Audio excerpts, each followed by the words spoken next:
Voici tous les secrets cachés de la vie du pasteur Chris Ndikumana, plus connu sous le nom de pasteur Kanguka.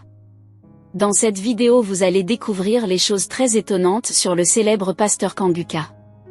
Mais avant de vous dévoiler cela, j'aimerais d'abord vous inviter à vous abonner et à cliquer sur la cloche de notification pour ne pas rater mes prochaines vidéos. Le pasteur Kanguka, de son vrai nom Chris Ndikumana, est né en juin 1973 au Burundi, est un homme dont la vie a été façonnée par des moments spirituels intenses et des défis personnels. Aîné d'une fratrie de 6 enfants, il a grandi dans une atmosphère empreinte de noblesse et de timidité, des caractéristiques qui, bien que l'ayant protégé des regards critiques, n'ont pas occulté ses luttes intérieures. En 1993, à l'âge de 20 ans, Chris a connu une transformation profonde lorsqu'il a donné sa vie à Jésus. Cette expérience personnelle a été vécue de manière individuelle, loin des prédications conventionnelles, une voix divine intérieure le guidant vers le salut. Son parcours académique l'a conduit en Afrique du Sud en quête d'une bourse d'études, une tentative qui s'est malheureusement soldée par un échec. Cependant, c'est dans ce contexte qu'il a reçu le salut et a été confronté à une vision divine de sa mission future. Critiqué pour son choix vestimentaire, notamment ses chemises sans veste, Chris explique qu'il évite de porter des vestes en raison d'une propension à transpirer abondamment. Il précise néanmoins qu'il n'a aucune interdiction formelle de le faire. Avant de trouver sa voie spirituelle, Chris avait des aspirations sportives. Il idolâtrait Michael Jordan et rêvait de devenir un basketteur surpassant son idole. Il a également rêvé de devenir joueur de football. Ses rêves ont pris un tournant divin lorsqu'il a reçu sa vocation spirituelle. Chris a également fait l'expérience des hauts et des bas du monde des affaires, se lançant dans le commerce de minerais en provenance du Congo. Son engagement dans ce domaine l'a même conduit à connaître les affres du cachot dans un camp militaire, où il a été dépouillé de ses biens. La transition vers le ministère spirituel s'est concrétisée lorsqu'une voix divine lui a révélé qu'il servirait Dieu à travers la technologie. Initialement, cela s'est manifesté par la gestion d'un cybercafé, dont le logo actuel est devenu le symbole de son ministère, Kanguka. La métamorphose de Chris Ndikumana vers le ministère spirituel a pris forme au moment où une voix divine a résonné en lui, lui dévoilant une mission particulière, servir Dieu à travers la technologie. Cette révélation a ouvert un nouveau chapitre dans sa vie, initialement incarné par la gestion d'un humble cybercafé. Cependant, loin d'être une simple entreprise commerciale, ce cybercafé est devenu le creuset où la fusion entre la spiritualité et la technologie a pris vie. Le logo du cybercafé, aujourd'hui devenu le symbole emblématique de son ministère, Kanguka, représente bien plus qu'une simple image. Il incarne la vision inspirée par la voix divine qui lui a dicté de servir au travers de la technologie.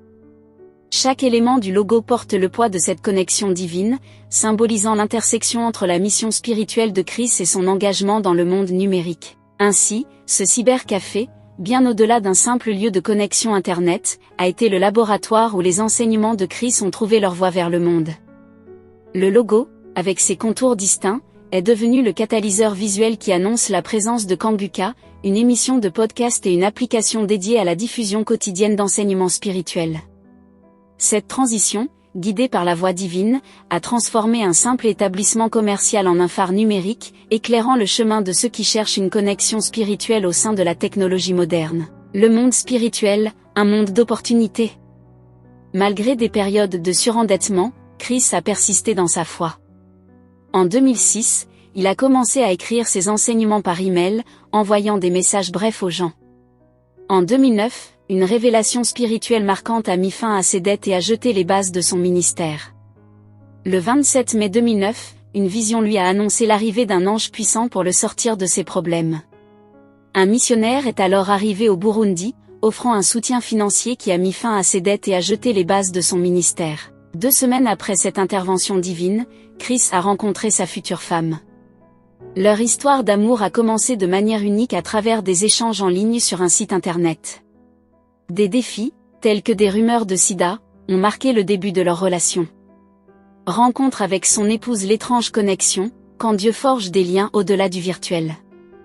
Dans le monde virtuel, une anecdote exceptionnelle a scellé le destin de Chris Ndikumana, fondateur de Kanguka, et de sa future femme.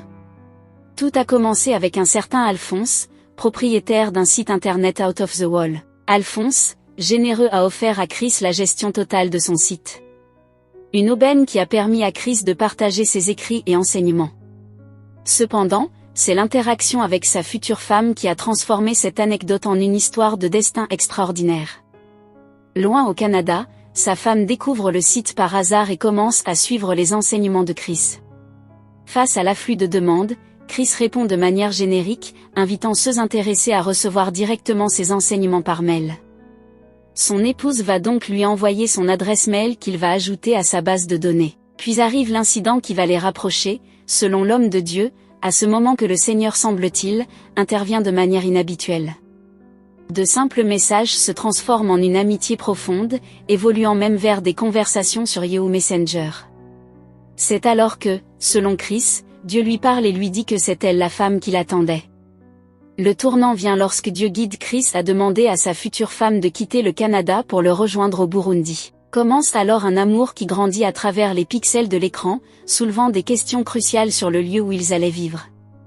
Convaincre les parents de sa femme de quitter le Canada pour le Burundi n'était pas une tâche facile. Chris s'engage dans des prières ferventes qui, après 3 mois, portent leurs fruits scellant l'approbation des parents.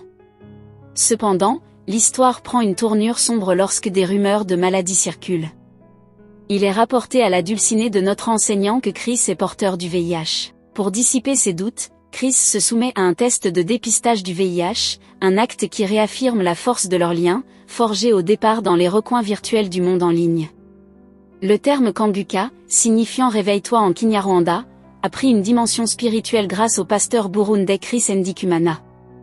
À travers son émission du même nom, Ndikumana vise à réveiller spirituellement les chrétiens, permettant au Saint-Esprit de réaliser la volonté divine. Ses enseignements pratiques et réconfortants, diffusés dans 3 langues, ont pour objectif d'encourager et d'édifier les enfants de Dieu à travers le monde sans aucune distinction de religion. L'émission Kanguka, portée par la vision du ministère de Chris Ndikumana, connu sous le nom de Aide Projet, a trouvé une plateforme mondiale grâce à l'Internet. Là où en 1996, le pasteur recevait la vision de son ministère, il ne pouvait imaginer la portée mondiale de ses enseignements. Cependant, avec la confiance et l'obéissance à la parole divine, l'avènement d'Internet a permis de réaliser cette vision. Le pasteur Ndikumana ne se limite pas à la diffusion numérique. Les croisades physiques, telles que celle du 18 novembre à Douala, qui aurait mobilisé selon certaines sources plus de 200 000 fidèles au stade Japoma, et celle de 2024 à Abidjan en Côte d'Ivoire ayant rassemblé plus de 300 000 personnes. Cependant, des critiques surgissent également, remettant en question la légitimité et l'impact de telles manifestations. Certains estiment que les miracles et l'espérance ne doivent pas dépendre de personnalités religieuses enrichies, pointant du doigt les conditions de vie au Burundi. La croissance exponentielle de la notoriété du pasteur Ndikumana soulève des questions sur la nature de la communication dans le contexte religieux. Les campagnes d'évangélisation et la digitalisation de l'Église sont perçues comme des stratégies de communication efficaces, touchant des millions de fidèles chaque jour. Cependant, les implications de la monétisation de ces activités suscitent des préoccupations, mettant en lumière le coût potentiel en termes de vie privée des fidèles. Le phénomène Kanguka du pasteur Chris Ndikumana représente un mélange complexe de réveil spirituel, de communication digitale et d'impact social. Alors que des vies sont transformées par ces enseignements, des questions persistent sur la relation entre la foi, la communication religieuse et les aspects financiers associés. Le débat entre espoir spirituel et préoccupation matérielle continue de faire écho dans les conversations sur le pasteur Ndikumana et le mouvement Kanguka. Aujourd'hui, Chris Ndikumana dispense ses enseignements à travers la technologie, réalisant ainsi la prophétie qui lui avait été faite. Son parcours, riche en expériences spirituelles et entrepreneuriales, témoigne de la puissance de la foi et de la persévérance face à l'adversité. Que pensez-vous du pasteur Kanguka? Laissez votre avis en commentaire. Si ça vous a plu,